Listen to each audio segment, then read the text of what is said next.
How do Welsh people get their names? When you think of Welsh names, your mind might go to the names of the great medieval nobility, like Llewelyn ap Gruffudd, or Hywel Dda, or Nest Ferch Rhys, or Angharad Ferch Meirig. Names that have deep roots in Welsh history, language, and myth. When you get to the 19th century, what you end up with in reality are names like William Williams, and you get a lot of them. You end up with families of generation after generation of William after William after William, of Anne after Anne after Anne. You see a relatively small group of names repeated over and over again across generations, and the reason this happens is because of the traditional Welsh naming system. Welcome to GenealCymru. My name is Dai, and I hope you enjoy the video. In the past, there were specific rules around what names you could give your children. Here's a hypothetical family tree with some common names, arranged according to the traditional Welsh naming pattern. The first daughter got her maternal grandmother's name, the second, her paternal grandmother's name, the third, her mother's name, the fourth, her mother's eldest sister's name. And it worked the same for sons too. The first son gets his paternal grandfather's name, the second son his maternal grandfather's name, the third son his father's name, the fourth son his father's eldest brother's name, and so on and so on. Every child is supposed to be given the name of an older relative, in a pattern determined by their birth order. This is why you see generation after generation of people with the exact same names. Of course, we don't live in an ideal world, so sometimes ideal cultural models like this were remixed and adapted by our ancestors. Some wouldn't have had enough children to name after all of their older family members.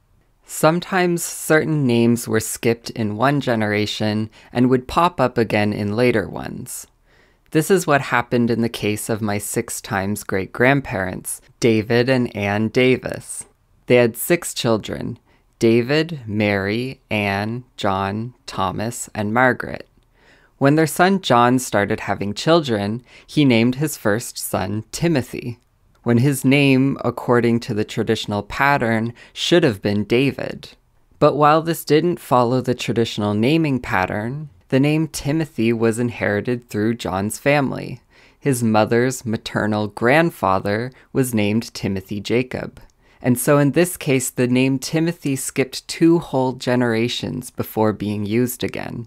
In some cases, there's situations where many of the children passed while really young because of the high infant mortality rate, and so their name would be given to the next child. We can look at the family of Elizabeth Thomas of Llandybia, Carmarthenshire, the sister of my 5 times great-grandfather. This family lost at least 6 of their children at very young ages, and 3 of their 4 daughters were named Rachel, after their maternal grandmother. So taking into account that real life doesn't respect idealized traditional forms, when looking at a Welsh family tree in the 19th century, you may not find the idealized birth order naming, but you'll likely still find that all of the children are named after one of their older relatives. And especially for relatively uncommon names, you can even trace these names as they get passed down from parent to child, sometimes for hundreds of years. Some families even continue this tradition into the present. There's another naming tradition in Wales where you see surnames being used as forenames. I've already done a video on Welsh surnames and how those work, so go check that out if you're interested. But the thing that's really special about Welsh surnames is that many of them are the same as forenames. Thomas, Bevan, Rhys, Price, they are both surnames and forenames. So one thing that you'll find is that a mother's surname will be used as a middle name for one of her children. We can look at the family of my 5 times great-grandmother's niece, Mary Walters of Llanfairclydogau. Her surname became all 3 of her children's middle name. They were Mary, David, and Ellen Walter Davis, and 6 of her grandchildren had Walters as their middle name too.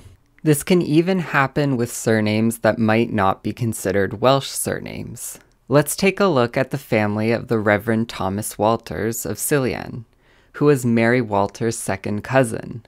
In 1854, Thomas married Ida St. Aubin, who was from Amsterdam, Holland.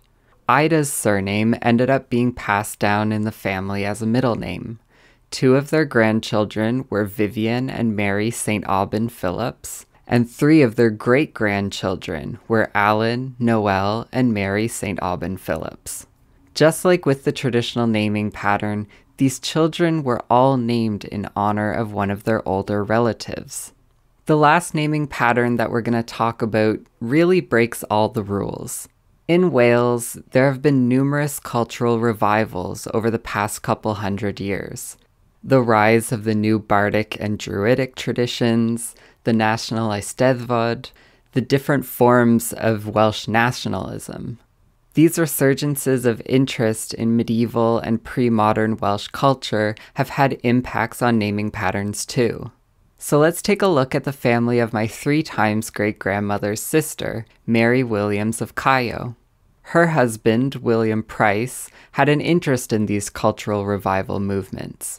He participated in and helped organize the Eisteddfodau. He wrote and performed poetry and may have considered himself a bard. And he was a member of a local literature club where they would have read books rooted in Welsh history and mythology. And while William and Mary came from families with typical biblical names like Thomas, John, Mary, Anne, James, and David, which some of their children inherited, William's interest in Welsh cultural revival showed in the names of their other children, Merddin, Thomas Idwal, and Olwyn, which are old Welsh names that you'll find way back in medieval times and in Welsh mythology.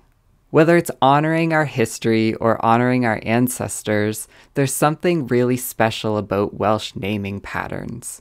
Even as someone with a really common name like Dda, my name carries centuries worth of family history. In my case, the earliest known ancestor who I'm named after is my 8 times great-grandfather, David Davis, who passed away in 1781, over 200 years before I was even born. And thanks to these traditional naming systems, I know that there will be Davids far beyond him that I'll one day find. And those are some of the ways that Welsh people get their names. Let me know down in the comments if you follow or have found any of these naming patterns in your own family. If you'd like to see more genealogy or Welsh history videos, please make sure to hit the subscribe button. If you'd like to support this channel or get access to exclusive content, check out the Patreon and join the newsletter. You can also follow us on most platforms just by searching GenealCymru.